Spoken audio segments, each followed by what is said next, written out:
novo módulo, não é? Nós vamos falar sobre Davi, não é? Sobre Davi. Vamos orar. Pai, nós queremos de verdade receber do Senhor. Nós queremos de verdade te ouvir. Pai, que não seja um tempo em vão, que seja um tempo espiritual, que seja um tempo em que te ouça a tua voz. Ministra o nosso coração, perdoa o nosso pecado, arranca de nós todo o peso, todo o fardo, tudo aquilo que nos preocupa. Tu és o Senhor que tem o controle de todas as coisas. O Senhor é bom o tempo todo. Nós te louvamos e te agradecemos. Em nome de Jesus. Amém. Aleluia.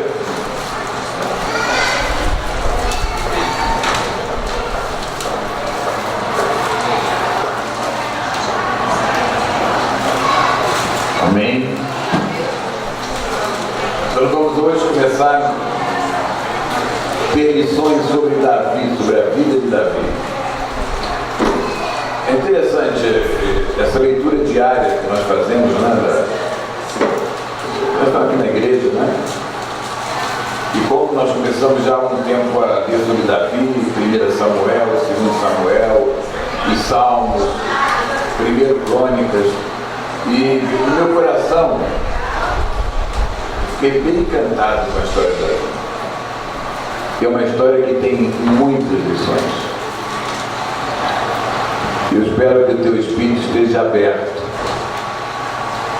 para você receber do Senhor aquilo que Ele quer falar contigo. Em nome de Jesus. Amém. Vamos começar, irmãos, vai lá em 1 Samuel 16, 1.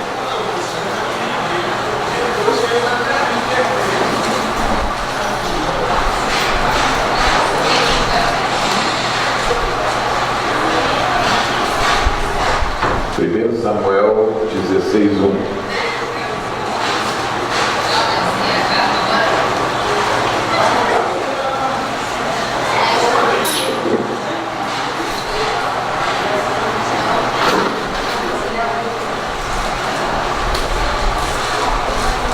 Já?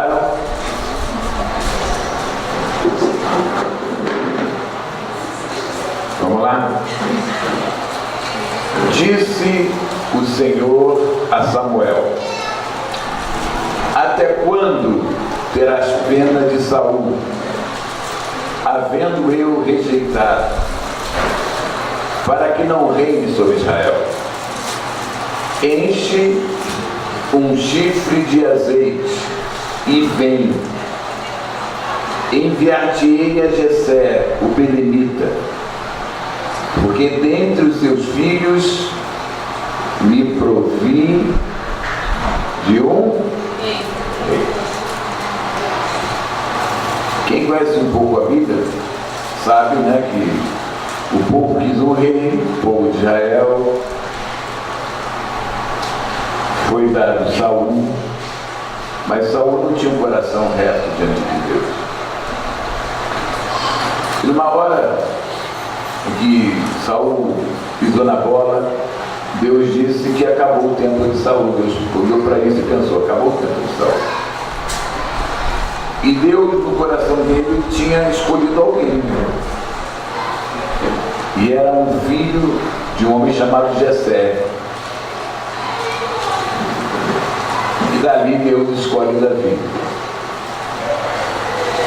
Então é interessante a lição que eu vejo aqui, irmãos, é que Davi é chamado porque Saul falhou. E isso para nós é uma lição. Nós podemos ser colocados em algo porque alguém falhou. Mas não fique chateado por causa disso. Então Davi foi ele que só falhou. Na presciência de Deus, Deus já tinha Davi. E Deus, na presciência dele, já sabia que Saul ia falhar. Mas o que eu quero entender, que você entenda é isso. Você pode ser a resposta para cobrir alguém que falhou. Alguém falhou. Às vezes, até no casamento, a pessoa casa mal, né, adultera e tal. Daqui a pouco a pessoa entra em segundas núpcias. Aquela segunda esposa, aquele segundo marido, é porque o primeiro casamento o quê? Falhou. Aqui nós temos pessoas que o primeiro casamento falhou.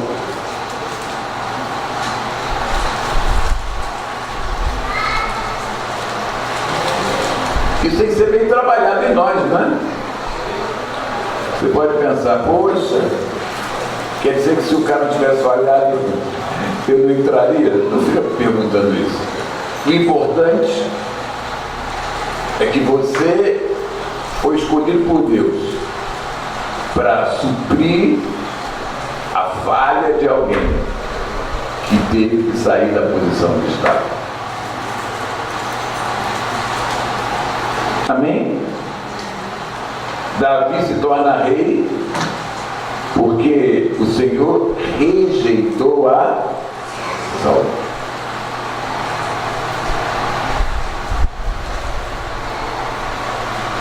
Amém? Você pode ser o stand-by. E qual é o problema?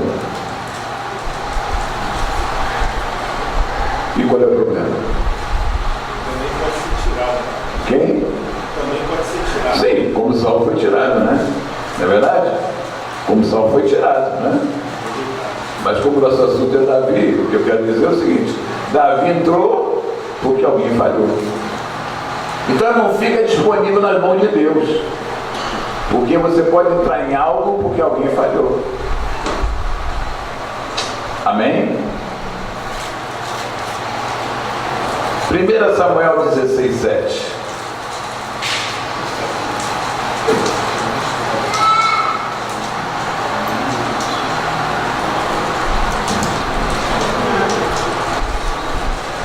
Samuel, primeiro livro, 1 Samuel 16:7.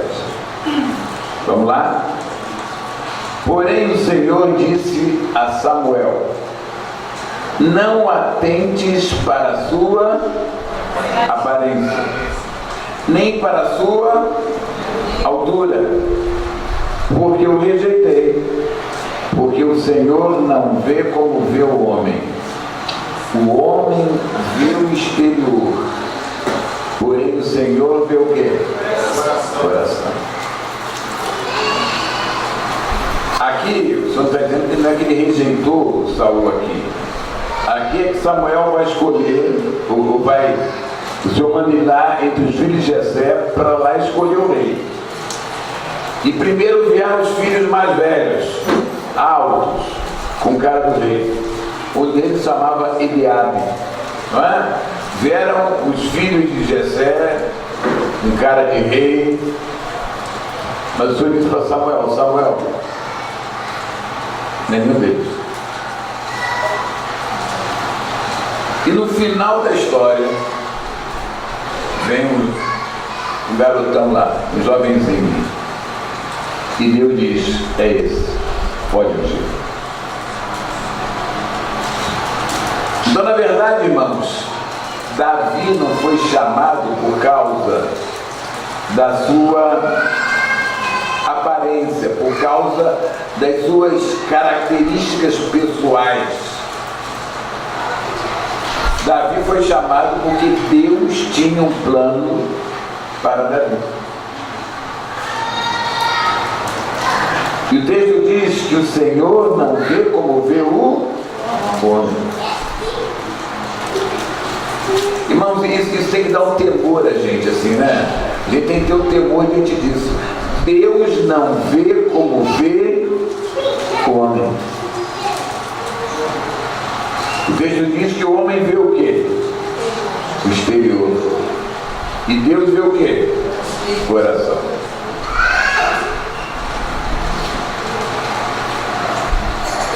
Uma coisa que a igreja que tem o Espírito Santo não pode é julgar pela aparência.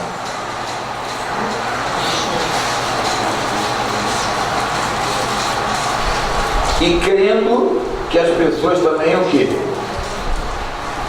Porque mudam. Senão não estaria aqui. Senão o pastor Paulo não estaria aqui. Senão o pastor Tiago não estaria aqui.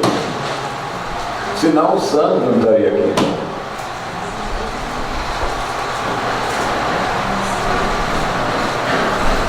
Quando a gente começa a entrar no Espírito, irmãos, a gente vai começar a ver mais aproximadamente da forma como Deus vê.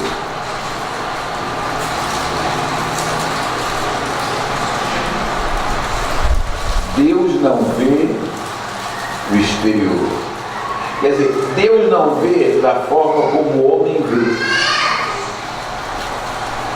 Deus vê o interior, o espiritual. Uma coisa interessante é o seguinte, que vai muito claro. Uma pessoa que se converte e vem lá do mundão, bem do mundão, pode ser que na questão de comportamento ela não tenha em curto prazo o mesmo comportamento de um falso crente, que é filho de crente, que vem à igreja todo direitinho, mas que na verdade não nasceu de novo.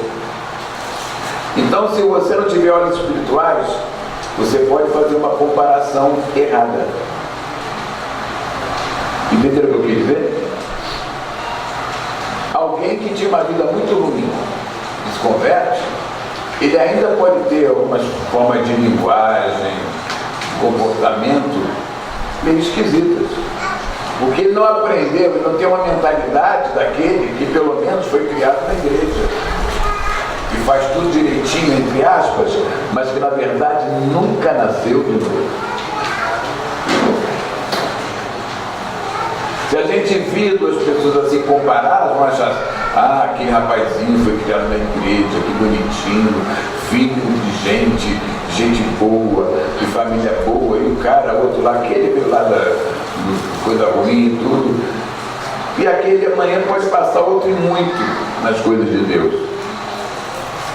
Porque Deus não vê como vê o homem.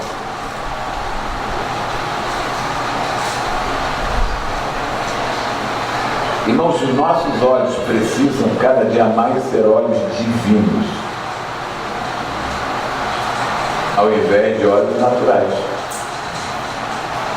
No natural, eu olho como qualquer não crente olha. No espiritual, eu vou olhar com os olhos do Espírito Santo que habita em mim.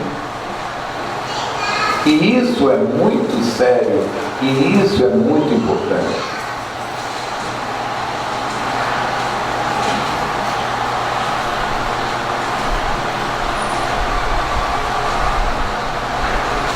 Entenderam o que eu quis dizer com essa comparação? Uma pessoa pode ser criada na igreja e ter uma vida de comportamento mais ou menos bom. Mas quer dizer que ele é crente? Não. Quer dizer que ele nasceu de novo? Não. Quer dizer que ele vai para o céu? Não. Ele é tão pecador como qualquer pecador.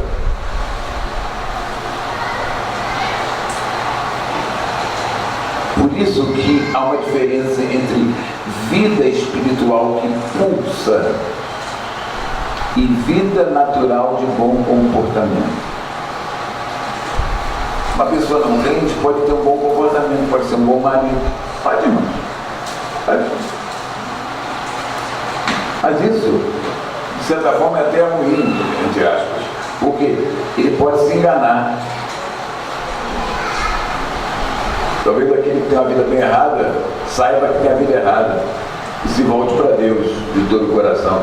Mas quem tem a vida eticamente boa, mesmo não tendo Jesus, pode achar que ele se basta, né? No mato, no roubo, no adultério, né?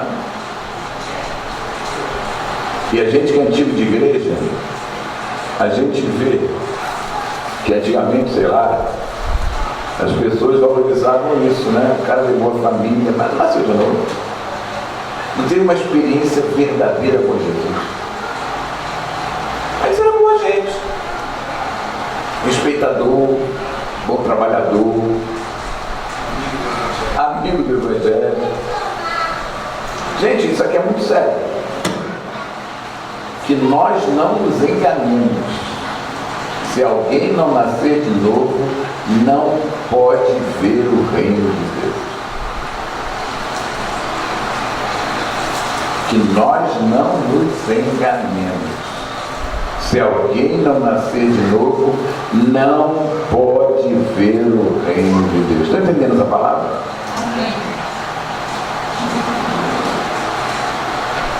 Amém?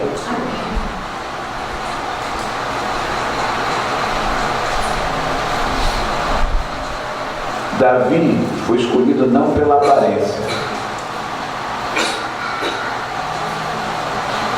Davi foi escolhido pelo chamado de Deus, pelo plano eterno de Deus.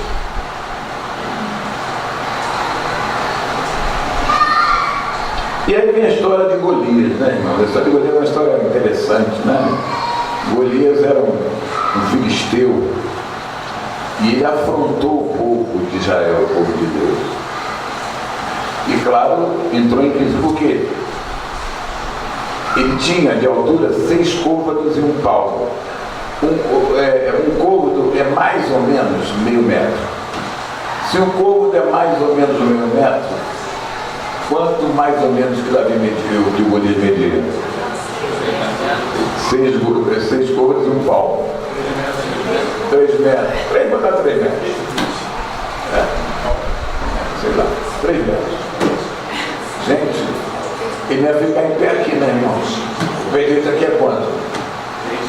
3? Né? Talvez o peito um pouco mais alto. Gente, ele afronta o exército de Deus. Ele afronta o povo de Deus. Afronta.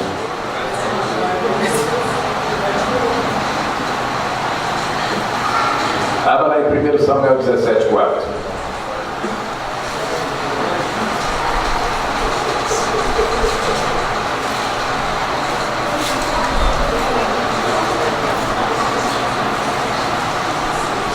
Samuel 17:4 diz assim: Então saiu do arraial dos filisteus um homem guerreiro, cujo nome era Golias de Gate, da altura de 6 côvados e um palmo.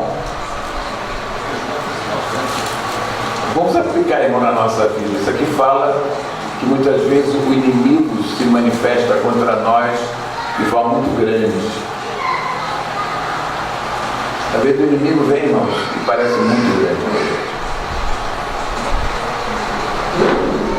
Há situações na vida que parece que o inimigo é muito grande.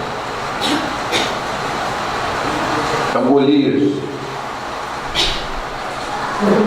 E olha o verso 10 desse mesmo capítulo, o que Golias falou. Disse mais o filisteu: Hoje afronto as tropas de Israel. Dai-me um homem para que ambos pelejemos. E desafio, ele diz: escolhe alguém entre vocês para lutar contra mim.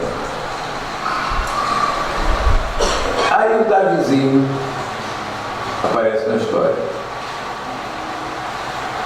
E quem vai ler o texto seria grande, mas eu resumi aqui no verso 31 e 32 desse capítulo 17. Diz assim a palavra: ouvidas as palavras que Davi falara, anunciaram-lhe anunciaram as palavras a Saul, que mandou chamá-lo. Davi disse a Saul: não desfaleça o coração de ninguém por causa dele, por causa de Golias. O teu servo irá e pelejará contra o Cristo. Qual é a grande característica aqui de Davi? Ou o quê? Ousadia. Davi foi o quê? Ousado. Irmãos, inimigo se enfrenta com ousadia. E quando eu falo inimigo, não falo das pessoas, eu falo da estrutura da maldade que se opõe a nós, porque a Bíblia diz que a nossa luta não é contra a carne. Como é que eu vou ter vitória contra a oposição do inferno?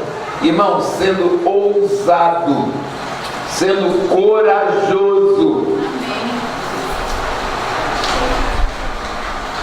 sendo ousado, sendo corajoso, para enfrentar as situações da vida. Irmãos, na vida nós enfrentamos inimigos, seja de 1.000 metros ou de 3 metros, mas sempre nós vamos ter oposição. A nossa vida é de luta, irmãos, luta espiritual. E uma característica que Deus quer ver em nós, para que nós enfrentemos as lutas, é a ousadia. É a ousadia. Agora, por quê? É uma ousadia natural? Não, irmãos. É uma ousadia espiritual. Quanto mais você conhecer a Deus, menos você vai ter medo dos inimigos que se levantam contra você.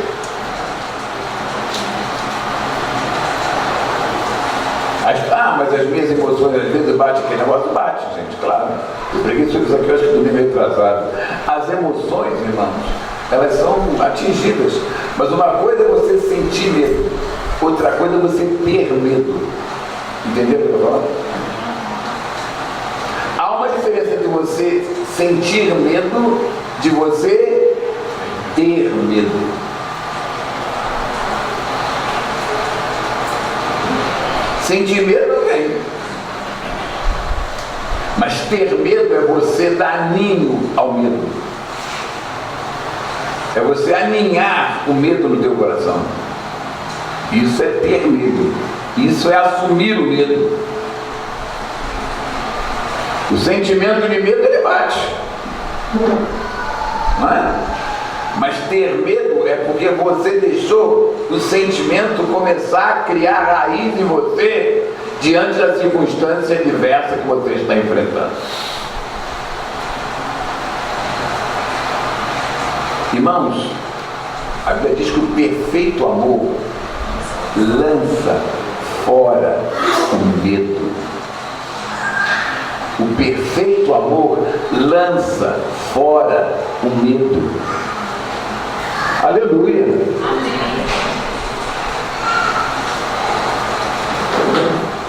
Agora, o medo bate, irmão. O medo bate. Ele pode bater na porta, ele só não pode morar em casa. Ele pode bater na tua porta, só não pode morar na tua casa interior.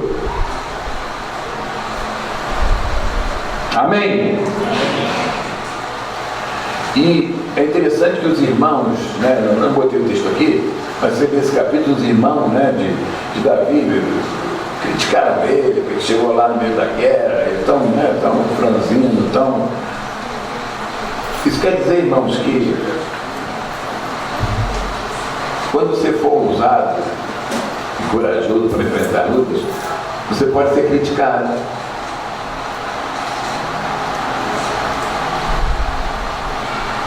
Crítica acontece para quem quer enfrentar o inimigo. E o que acontece? É igual o técnico da seleção, né? Ontem ele convocou os 23 da Copa. Eu acho que não tem muito variado, mas tem pessoas que não, acho que tem que ser o fulano. Sabe que você não joga direito hoje? Gozado, não sei direito não. Eu sei o Neymar, tal, o William e tal. Então tem o Fagner, para mim é cantor. O Tyson para mim é aquele que luta. Mas o Tyson está na seleção. E o Fagner não é o que canta não, né, irmãos? Tem um outro também que tem um nome gozado. Quem? Fred. Ah, isso mesmo. Fred. Eu vi hoje no Facebook uma coisa gozada. Então, gente, o próprio técnico falou uma coisa interessante. Vocês todos têm direito de achar que tinha que entrar fulano e não entrar fulano. Isso é normal. Quem está no lugar do Tite, você acha que não está lá para ser criticado? Claro que está. Mas ele tem que ter coragem? Tem que ter coragem. Coragem de decidir, de escolher, de discernir. Então, irmãos, só não é criticado quem não faz. Não é verdade? Quem não faz não é criticado. Quem quer enfrentar o inimigo, enfrentar de frente, é claro. Quem quer enfrentar o inimigo, vai ter o quê? Crítica.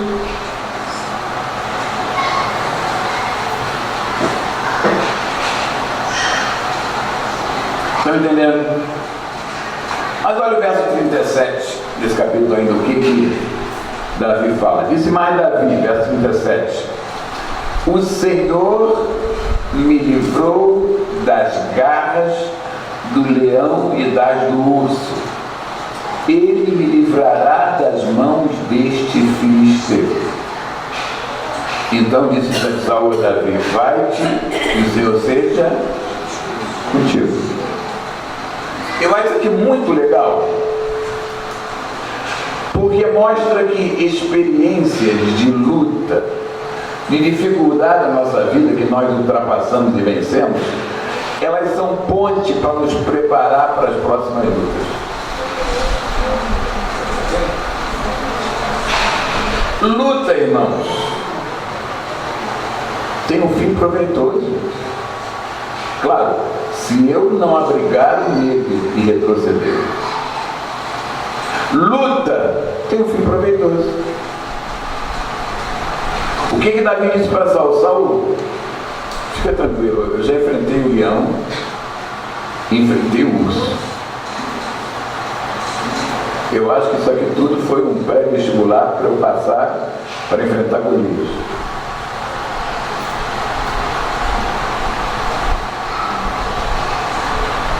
Irmãos, Deus usa tudo na nossa vida. Deus usa tudo na nossa vida. Deus usa tudo. Claro, se você tiver o coração certo, e estiver pronto a aprender as lições da vida. Você passou na prova ontem se preparando para a prova de amanhã.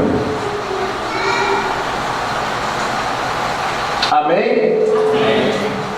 Estão entendendo? Deus não joga fora as minhas experiências boas ou ruins. E na verdade, não sei se eu posso dizer isso, as experiências ruins ensinam mais do que as boas, de alguma forma. Não posso generalizar, não vou. Eu tenho um temor de emitir alguns conceitos definitivos, porque às vezes aquilo é na maioria das vezes, mas não é sempre. Então, quando eu estou ministrando assim, pregando e tal, eu tenho medo, eu tenho cuidado para não estabelecer um dogma, uma verdade absoluta em algo. Pode ser que alguém, uma experiência boa, trouxe lições fantásticas, mas via de regra, as experiências difíceis da vida cria em nós se nós, claro, fomos aprovados, né? Cria em nós um casco, né? Uma força interior que vai nos preparar para o próximo capítulo da novela. Amém? E outra coisa, as experiências ruins que nós passamos, muitas vezes vai ser um fator de muita bênção na vida de outras pessoas. Não é verdade? O que nós passamos, irmãos, além de ser algo bom para nós, vai ser útil para alguém.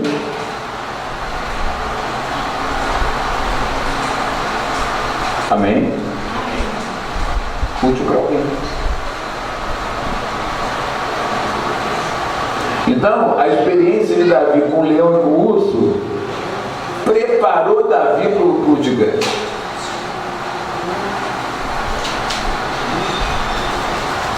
Aleluia. Verso 39 e 40. Davi cingiu a espada sobre a armadura, porque colocaram nele que uma armadura, na verdade, toda serviçou. E experimentou andar, pois jamais havia usado. Então disse Davi a Saul: não posso andar com isso, pois nunca usei. E Davi tirou aquilo de sobre si, tomou o seu cajado na mão e escolheu para si 5 pedras lisas no ribeiro e as pôs no alforje de pastor que trazia, a saber, no surrão, e lançando mão da sua funda, da sua tiradeira, foi-se chegando ao filisteu. Querido, aquela armadura era uma coisa boa? Claro que era. Mas não era boa para quem? Para Davi. Isso ensina a gente algumas coisas. Nem sempre a experiência do outro vai ser a tua experiência nas mesmas circunstâncias. Eu posso aprender princípios na experiência do Jonatas, do Léo, da Ninha, mas eu tenho que tomar cuidado para não querer viver da experiência do outro. Davi não sabia lutar com aquilo não deixava ele confortável para ele lutar. Deus tem formas diferentes a cada pessoa para enfrentar as lutas da vida com os mesmos princípios.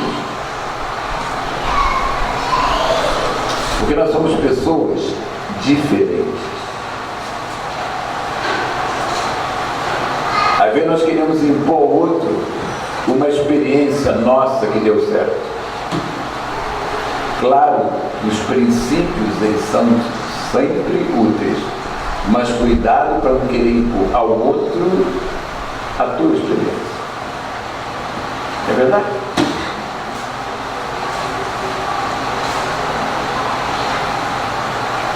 Isso aqui é sério. Isso aqui é muito sério.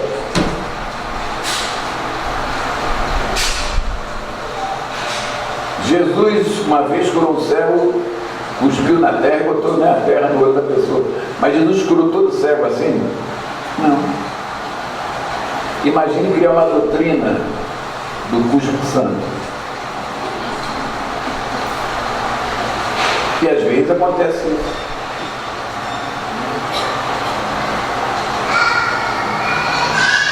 Deus é criativo. E Deus criou Davi como Davi era. E para Davi lutar com aquilo tudo, não ia sentir a vontade para enfrentar o inimigo de verdade. Mas ele conhecia uma funda, ele conhecia uma tiradeira. E foi com aquilo que ele derrubou o Golias.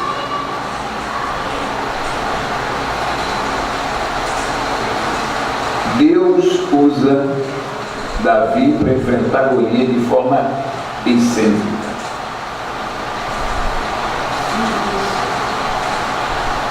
Deus me usa de uma forma que, se alguém quiser copiar, vai ficar ruim. Eu sou assim, gente. O Júnior, meu irmão, é diferente. teológica diferente.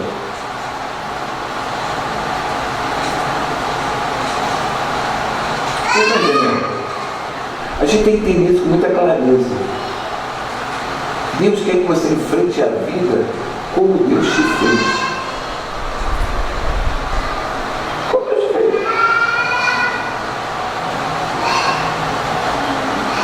Amém?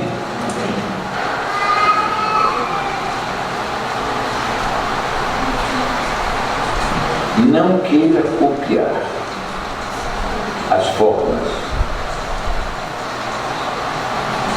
Agora, o versículos 45 a 47 mostra princípios. 45 a 47 mostra princípios. Davi, porém, disse ao filisteu: tu vens contra mim com uma arma normal de guerra. Com o quê? Com espada, com lança, com escudo. Quer dizer, você vem, humanamente falando, com as armas certas.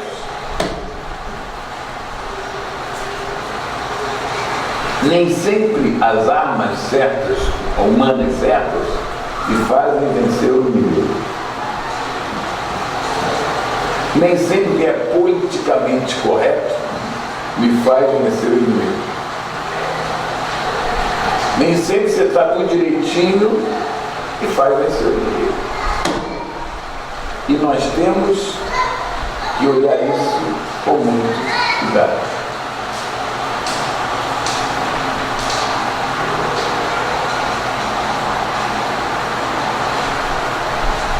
A gente vive dias hoje muito complicados, né, irmão? Assim, as coisas estão muito diferentes do natural.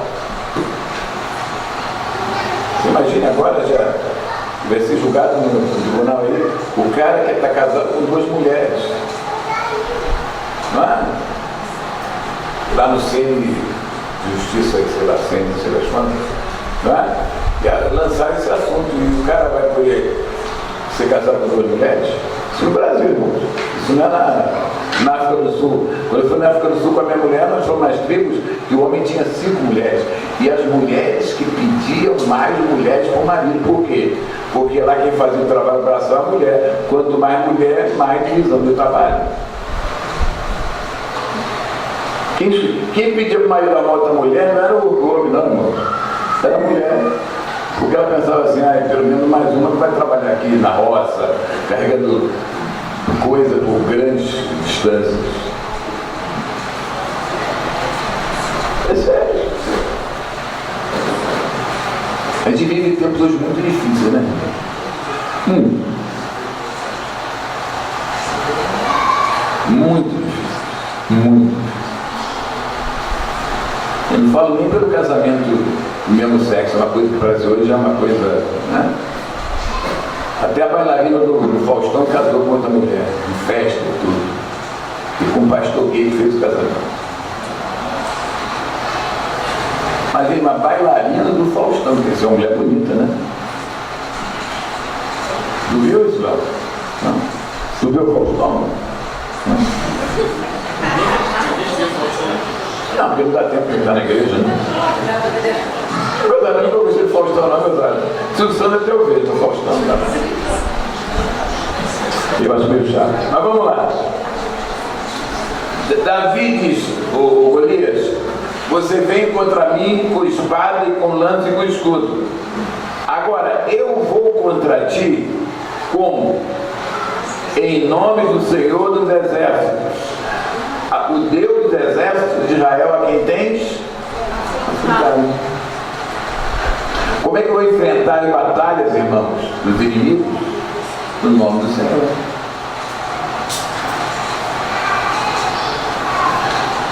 O inimigo pode vir com natural para cima de mim. Eu sempre vou enfrentar o inimigo no nome do Senhor, numa dimensão espiritual. Sempre. Se eu sou igreja, inimiga para ser enfrentado no nível espiritual.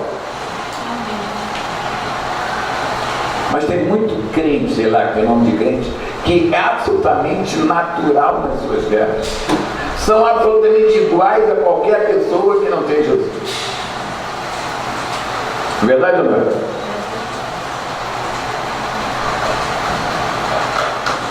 Está entendendo o que eu estou falando? A vida de um cristão é na dimensão espiritual, para enfrentar as guerras nesse nível espiritual.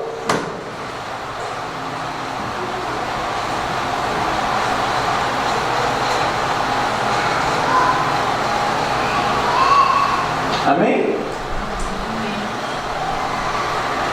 Estou entendendo, irmão? Não estou entendendo. Como é que eu vou enfrentar o inimigo, irmãos? No nome do Senhor.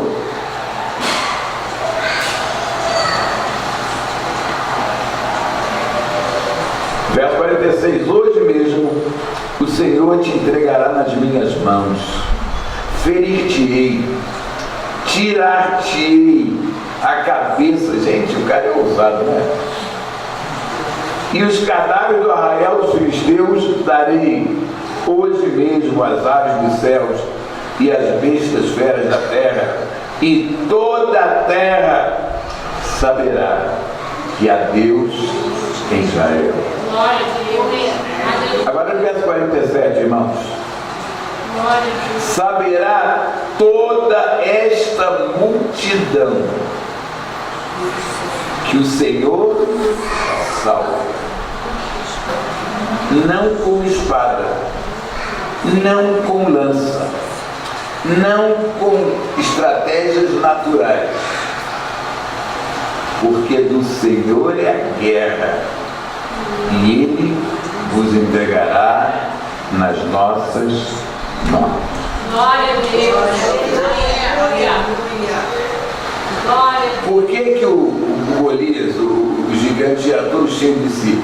Porque no natural ele tinha 3 metros, ele tinha uma armadura, ele era bom de guerra. Então ele se gabava disso, gente. Mas uma hora o natural pode dar errado. Numa hora o natural pode dar errado. Mas há muita mente de crente no natural. Irmãos, a nossa grande luta é entrar na dimensão da fé. A nossa mente é treinada desde que nós nascemos para andar no natural.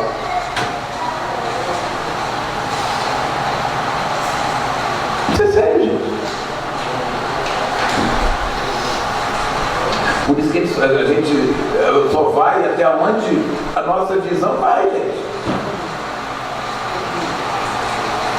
Deus pode fazer muito mais do que pensamos ou imaginamos.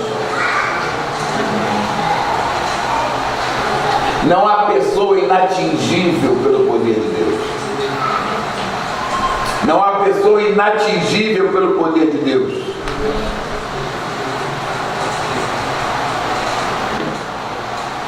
E outra coisa importante, irmãos, as minhas guerras, se eu ando em Deus de verdade, as minhas guerras, primeiro, são guerras de Deus. Amém.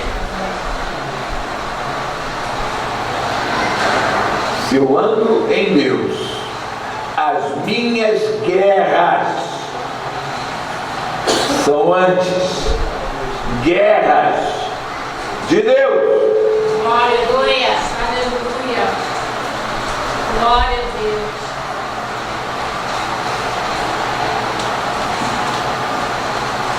Irmãos, é ilógico, irracional um rapazinho com uma tiradeira enfrentar um Golias com armadura, com espada, com escudo.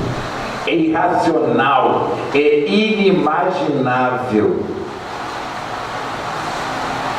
Isso só acontece quando a guerra é de Deus. Aleluia! Deus. Amém. Amém, irmãos? Amém.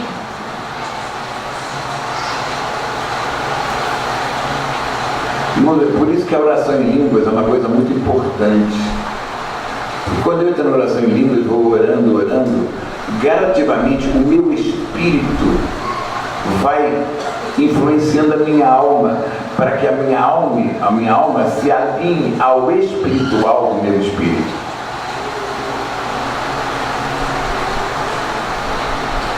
Para que a minha alma não seja um obstáculo para que o espiritual, para o divino, se manifestar acima do natural. Amém. Aleluia. 1 Samuel 18:5. Eu estou aprendendo muito com Davi. Sinceramente, estou aprendendo muito dentro da sua história. Então Davi vence Golias, né? Saía Davi onde quer que Saul enviava e se conduzia com o quê? Prudência. De modo que Saul o pôs sobre as tropas de seu exército, e era benquisto de todo o povo, até dos próprios servos de... O que ele quer dizer que Davi é com prudência? Por quê? Davi não foi por carapuco. Ele sabia o quê? Com a vitória dele contra Golias, ele ficou muito o quê? Popular, famoso. O povo todo ficou Davi, Davi, Davi. Né? Mas ele estava debaixo do rei Saul. E Davi foi um homem, a gente vai ver mais à frente, que ele foi muito prudente. Ele pôde matar Saul, mas não matou. Porque ele disse, não vou tocar no ungido de Deus. Então, irmãos, essa prudência de Davi é aprendendo a ser tomado por aquela coisa, né? Ai, eu sou agora a última Coca-Cola do deserto. Ele era prudente, sabendo que ele era uma pessoa querida e carismática. Mas ele não usou isso contra o líder dele. Irmão, Davi entrou no lugar de Saul, não foi porque Davi trabalhou, fez a cama dele, não, irmãos, porque Deus havia escolhido Davi. E quando Deus te escolhe, não precisa se precipitar. Deus vai te colocar no lugar que Ele tem para você. Deus não precisa ser arma em nada. Ele vai te colocar e você vai se surpreender aonde Ele te colocar. Amém? Isso aqui é muito legal, gente. Na vida profissional, irmão, Deus tem porta para você, e se Ele tem porta que Deus abre, ninguém fecha. Ninguém fecha. Ninguém fecha. Não tem que passar a perna em ninguém para chegar lá.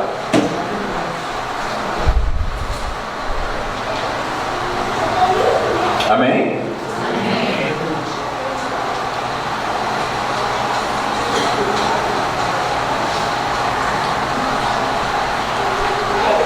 Finalmente, vamos 18, 6 a 8. 18, 6 a 8. Sucedeu, porém, que vindo Saul e seu exército, e voltando também Davi, e ferindo os filisteus, as mulheres de todas as cidades de Israel saíram ao encontro do rei Saul, cantando e dançando com tambores, com júbilo, com instrumentos de música. As mulheres se alegravam e cantando alternadamente diziam, agora essas mulheres também, vou te contar, hein?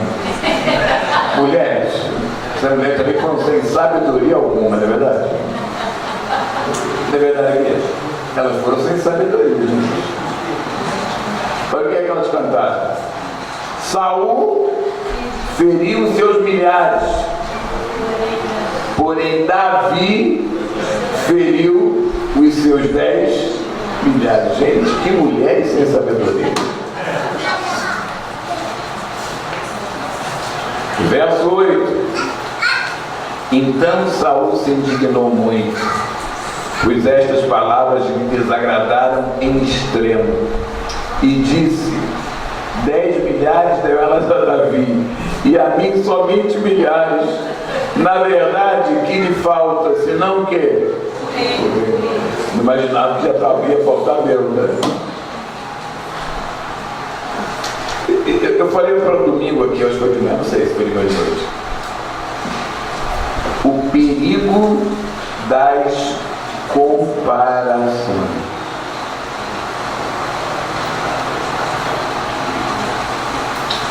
Se tem uma coisa perigosa, é você fazer comparações.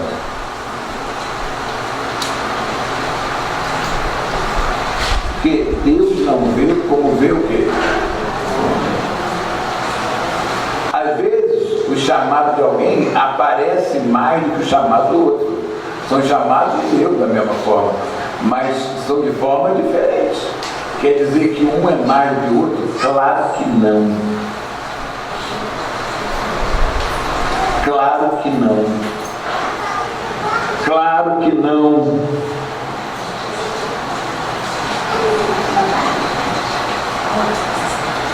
Mas às vezes, na própria igreja de Jesus, existe essa coisa muito ruim que é comparação. Por exemplo, às vezes um prega melhor do que o outro, porque tem um chamado para pregar que o outro tem talvez para ensinar, para discipular, para profetizar, para evangelizar. E você às vezes compara dois que não podem ser iguais. Que não podem ser iguais. Vocês estão entendendo?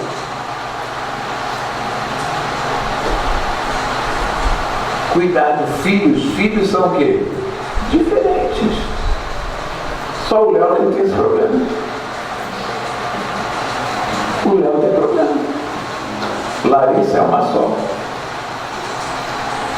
Sandro e Adriana também não tem esse problema. João Paulo é um só. Gabriel também não tem esse problema. O quê? Você quer ter esse problema? Ele está animado, hein? Mas a Vicência, por exemplo, já tem esse problema. Ela não pode comparar o Diego do Vitinho, que hoje estava lindo com aquela roupa da seleção, né? O Vitinho agora está na seleção e já apareceu aí né? Eu achei que ele ficou muito bem com aquela roupa, não sei. Eu escrevi no grupo lá, do Botafogo, foi? No Botafogo, entendo, foi no Botafogo? Apareceu a roupa dele lá, e eu escrevi, você ficou muito bem com essa roupa, ficou bonito mesmo. Tem um grupo aqui, Fogão MAGC. Então, gente, isso é sério. Eu posso comparar o Estevão com os outros? Eu não posso, são diferentes.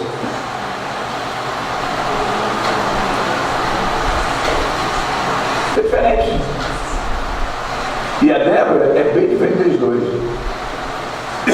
Eu não posso, seus filhos são diferentes. Marcelo e Gabriel são diferentes. Muito. Cleide, suas filhas são diferentes. Muito. E nós podemos pecar quando fazemos comparações.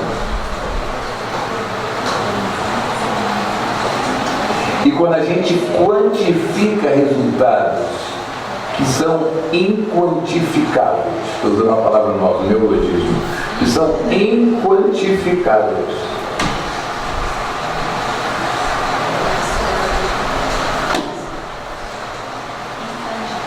Intangíveis. Você só entendeu menos ainda. Imensuráveis. Amém. Isso é sério, gente. Cuidado com fazer comparações.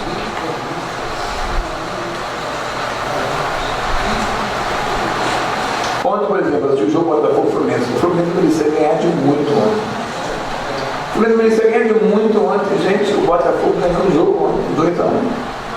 O Fluminense foi muito melhor que o Botafogo. Eu sou Botafogo, eu fiquei feliz? Fiquei. Mas eu sou idiota em dizer que o Botafogo. Quem ganhou foi o melhor? Não foi. Mas o que importa no final do campeonato? Quem ganhou?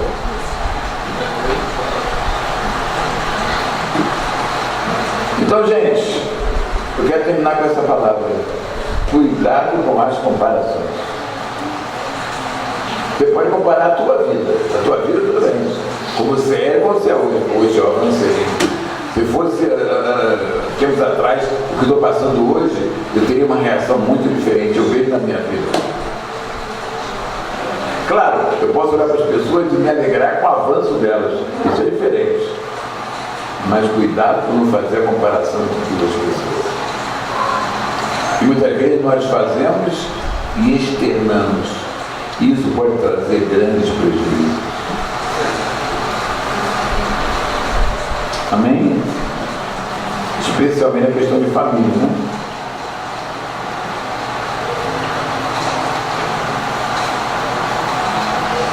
Somente quem foi casado 2 vezes, né? Poxa, a primeira mulher cozinhava melhor que a segunda. Imagine, Beth, tu foi lá falar isso. O que foi? Ah, não era?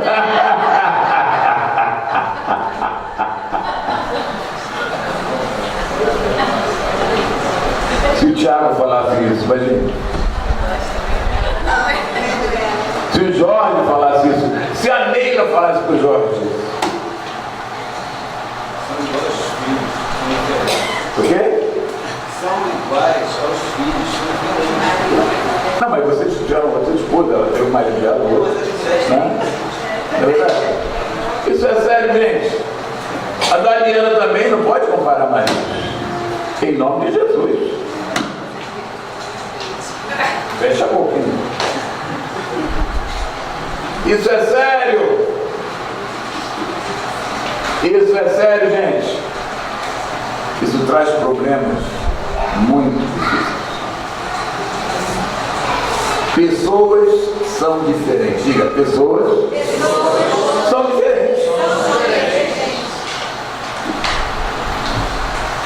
E nem sempre, vou terminar com essa frase, e nem sempre as pessoas vão ser aquilo que você quer que elas sejam. Elas vão ser aquilo que elas são.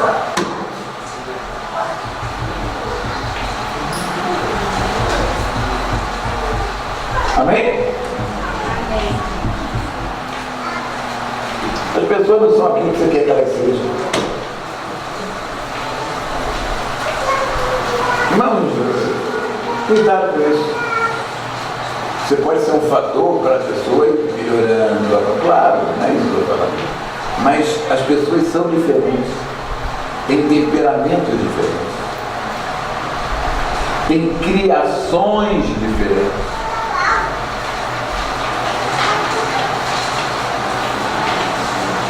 E quando você vai na história das pessoas, na criação das pessoas, você vê muito de como elas reagem assim.